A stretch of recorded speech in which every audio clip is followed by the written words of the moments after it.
Pues buenos días y antes de más, muchas gracias a Silaco y a SEOT por la invitación para estar aquí. Vamos a hablar un poco de ese concepto de fragilidad en la cirugía de columna. Estos son mis disclosures. Pues este es un paciente típico de nuestra clínica, paciente mayor, con múltiples comorbilidades y con esas imágenes que nos llevan a pensar en hacer algo quirúrgico, pero es un paciente mayor, tiene comorbilidades, es o no un buen candidato a hacerse una cirugía. De verdad que la cirugía de columna en el paciente mayor se está tornando más común y además muy más compleja. Pero en el paciente mayor hay algunas cosas que tenemos que considerar.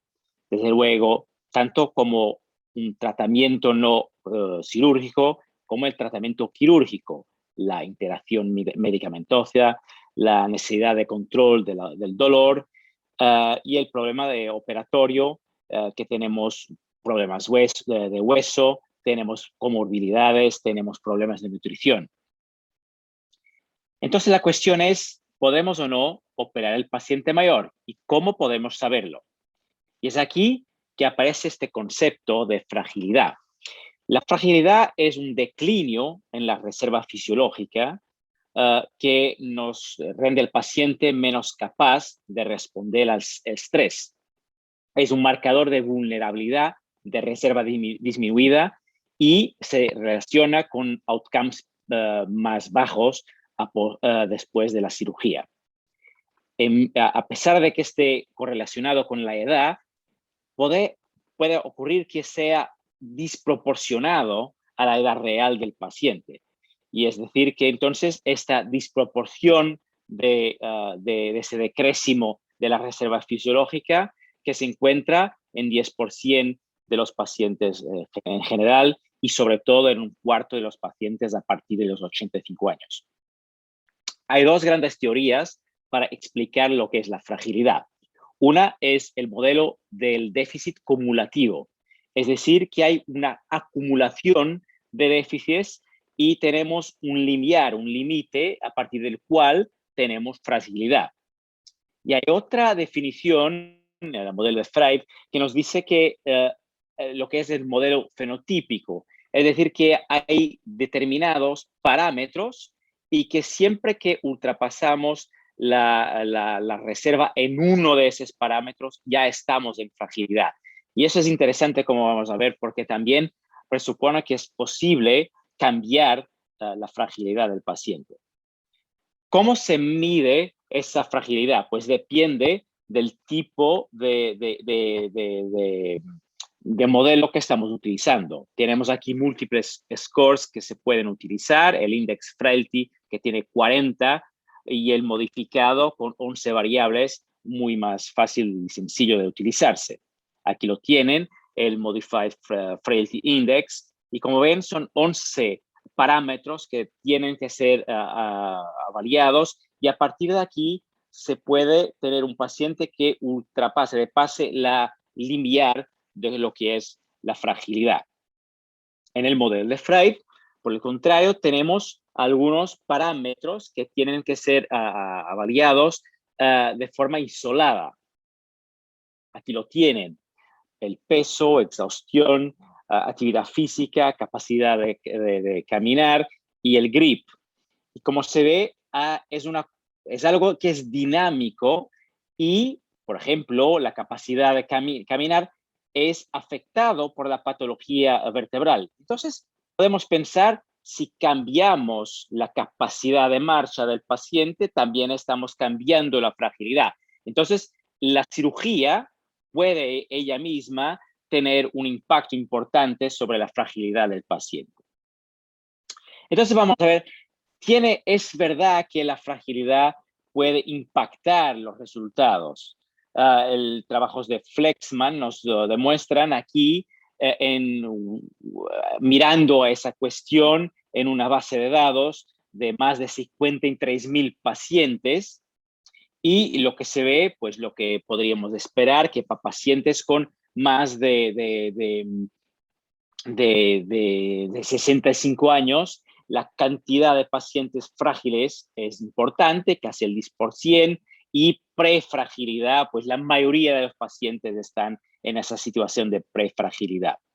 Y lo que se puede ver es que hay un aumento, un impacto importante en términos de complicaciones mayor y tiempos de admisión quirúrgica. Es decir, que la fragilidad es un marcador independiente de la predicción de complicaciones postoperatorias y mortalidad a 30 días.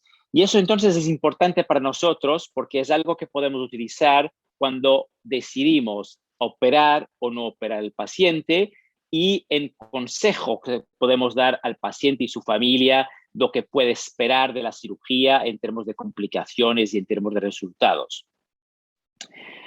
¿Cómo se debe medir entonces esta fragilidad? Hay, como hemos visto en los slides previos, muchas scores diferentes que se pueden utilizar. Entonces, en esta revisión sistemática se ha estudiado las diferentes scores que están disponibles. Y lo que se ve es que el más apropiado para medir la fragilidad es este score modificado del índice de fragilidad, como hemos visto, con 11 variables, pero a pesar de que es recomendado fuertemente, la evidencia no es muy alta para su utilización. Creo que es un score muy fácil de utilizar, está validado en pacientes traumáticos y no traumáticos, en grandes cohorts, pequeñas cohorts, y es algo que es fácil de utilizar y no necesita de cualquier tipo de entrenamiento a quien lo utiliza. Entonces, podemos ver que para predicción de los eventos adversos en pacientes de cirugía degenerativa, torocolumbar o cervical, la medición de fragilidad y sarcopenia es un factor de riesgo importante y es algo que se debería utilizar, pero aún no está totalmente clarificado cuál es la relación directa o indirecta entre esas variables. Y por eso la pregunta es, ¿será que utilizarse estas medidas de fragilidad es lo mejor que podemos hacer?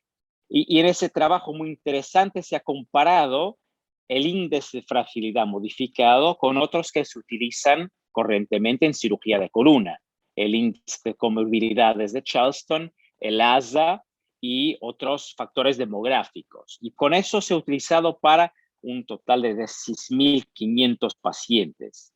Y todos los que están por arriba de esa línea verde son los que se pueden utilizar, los que tienen resultado. Pero lo más interesante es que si miramos ahí como factores de pronóstico, lo que se ha utilizado como factores de pronóstico y lo que ha demostrado que tiene interés es el ASA, es el índice de fragilidad, pero muy interesante, la edad.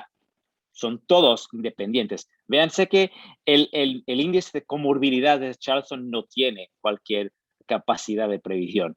Y puede añadirse a la edad el ASA, y ese es el más fiable índice discriminativo. Es decir, después, a pesar de que sea muy utilizado, el índice de comorbilidad de Charleston no ha demostrado una efectividad para prever eventos adversos, que examinando todo, el mejor es el simple ASA, embora sea, a pesar de que sea muy poco discriminativo.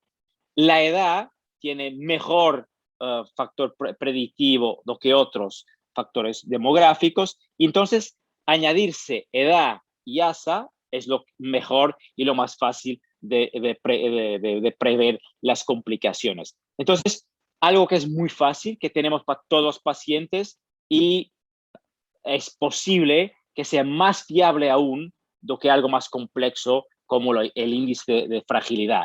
Es un proxy del índice de fragilidad y más fácil de utilizar en clínica. Entonces, hay algunas cuestiones después de todo esto que están aún por contestar. ¿Cuál es la mejor medida de fragilidad? ¿Cuál es la capacidad relativa de los diferentes índices? Y si tenemos posibilidad de desarrollar nuevos índices que sean más fiables para prever las complicaciones y los resultados que tenemos con la cirugía. Segunda cuestión, ¿podemos o no mejorar la fragilidad preoperatoria? Es decir, ejercicio, nutrición, eso puede cambiar la fragilidad y llevar a los pacientes a ser mejor, a tolerar mejor la cirugía. Y la otra es interesante, ¿es o no posible cambiar la fragilidad con la cirugía? Pues, porque lo hemos visto, podemos medir fragilidad con capacidad de marcha, con funcionalidad. Y entonces, si la cirugía cambia eso, también va a cambiar los resultados de fragilidad. Entonces es algo dinámico y aún no sabemos exactamente cómo se relacionan uno y el otro. Entonces, como mensajes finales, es que para la cirugía en los pacientes mayor, frágil, es muy importante pensar no solo en el problema de la columna, pero claro, en todos los problemas de salud general, para que el tratamiento sea totalmente individualizado para disminuir las complicaciones, permitir una recuperación precoz y una rehabilitación a largo plazo. Las expectativas y los objetivos que tenemos para la cirugía en el paciente mayor también tiene que ser debidamente adaptado para no hacer demasiada cirugía, pero también no hacer demasiado poca, que no sea suficiente para dar un resultado que sea clínicamente efectivo. Y es por eso que todo eso solo es posible con equipos multidisciplinares. Es imposible al cirujano de columna manejar todo eso que implica la medicina, la nutrición, el ejercicio, y con un equipo multidisciplinar es posible mejorar los resultados y disminuir significativamente las complicaciones. Pues, y regresando a nuestro caso, pues claro, hemos mejorado al mejor posible nuestro paciente y lo hemos operado sin cualquier complicación y con una disminución de los riesgos asociados. Pues muchas gracias por su atención.